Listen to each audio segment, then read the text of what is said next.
microphone was on. Hello everyone, Teacher Teresa from VIPKID Class Talk and Go Go Kid.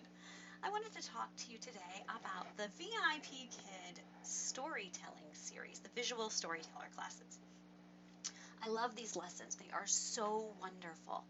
And I wanted to suggest that if you can, a great prop for those classes is the actual physical books for those stories, except for obviously Fergus Finbone and the Runaway Pants, because I have never seen that story before in my life.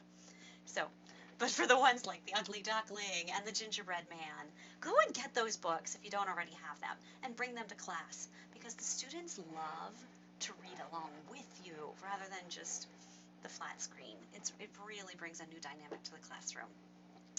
And I've found that most of these lessons are geared appropriate to the level, which is great, because I know that sometimes in the major courses we see students in the wrong level or in too low a level, too high a level, and despite our best efforts to suggest that the LP move the kids, they always seem to stay where they are most of the time. Sometimes you'll see them fixed, but most of the time they just stay put, which is it's nice that the visual storyteller classes seem to be students in the right level. So I'm very happy to have seen that so far.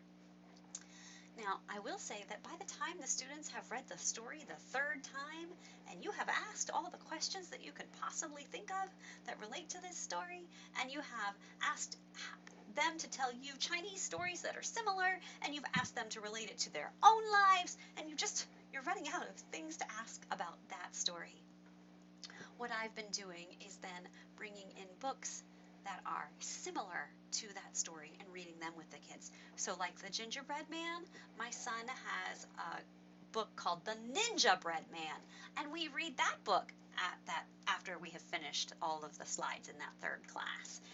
And we discuss that book and compare and contrast the two. The Fergus Finbone and the Runaway Pants.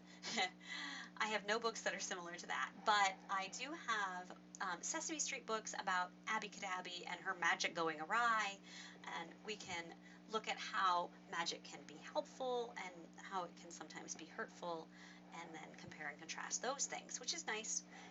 I'm sorry, I cannot find a book that is similar to those Runaway Pants. I've looked and I don't see anything. It's a very strange story.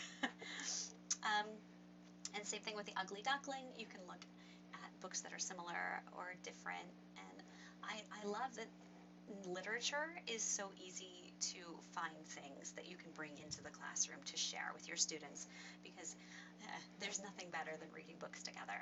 And I think that sometimes we have this extra time after class for extension, and we don't always have enough ideas about what to do, and this is something that I've been doing, is bringing in additional books. Sometimes I'm borrowing them from the library, which means I do have to do a little bit of planning, but I take my kids to the library every week anyway, so it's not like I'm going out of my way to get books. I'm just bringing home a few extra that I wouldn't have brought home if I wasn't teaching those classes. So there's a tip for you, and that's one thing that I'm doing in the story lessons. And I just wanted to pull a book real quick that I really love. If you're able to find this one, I really recommend this book. I absolutely love it, and I use it a lot in VIPKID, not just for visual storyteller, but for other lessons too.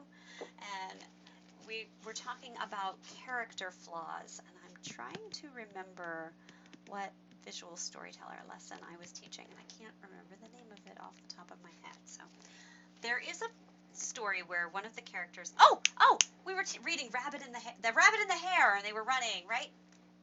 So the fatal flaw of the rabbit is that he's lazy, and we talked about fatal flaws, and then we read this book.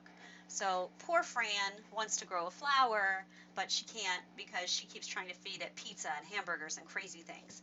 And we talked about what her fatal flaw is, that she's not able to see beyond and get the big picture. And she throws the plant outside at one point, and it gets rained on, and the sun shines on it, and then it finally, she goes out one day because and sees that it's starting to grow, and then finally it grows into this gigantic flower. So we talk about what lessons she's learned and how she becomes a more well-rounded person by learning that things change and grow, and not everything needs the same things to grow. Plants need food, need water and sunlight, and people eat food, and It also has a dog bone in here that she tries to feed to the flowers. You can talk about the different needs of different people and animals. And you can also extend it to culture if your student's capable. I have some that are able to talk about how our cultures are different and how we have different needs based on our culture, which is also great to talk about. I hope that helped you. I really love these VIP Kids story lessons. And I think I want to pull that book out just one more time. I want to, my Fran book. Oh, I lost her. I was going to share a passage of it, but I can't find it. It fell on the floor, I think. I don't know. I just had it. Anyway, so there's a when I show we'll just do it this way. So I would say, can you feed a hamburger to the flower? Why can't the flower eat the hamburger? Why? Why can't the flower eat the hot dog? Why can't the flower eat the pizza? And have a lot of fun with that book. And same with other books. Oh, another great book to share with students. I love Dr. Seuss, first of all. He's just fantastic. But I really like the zoo. If my dog were in the zoo, if I put my dog in the zoo, because it talks about all these crazy things that the dog can do a lot of tricks, and he should be allowed to be in the zoo, and he's multicolored, and he's just this amazing dog.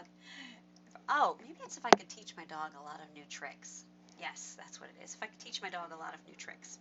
And then there's another one about putting a dog in the zoo. So it's two different books, actually, now that I think about it.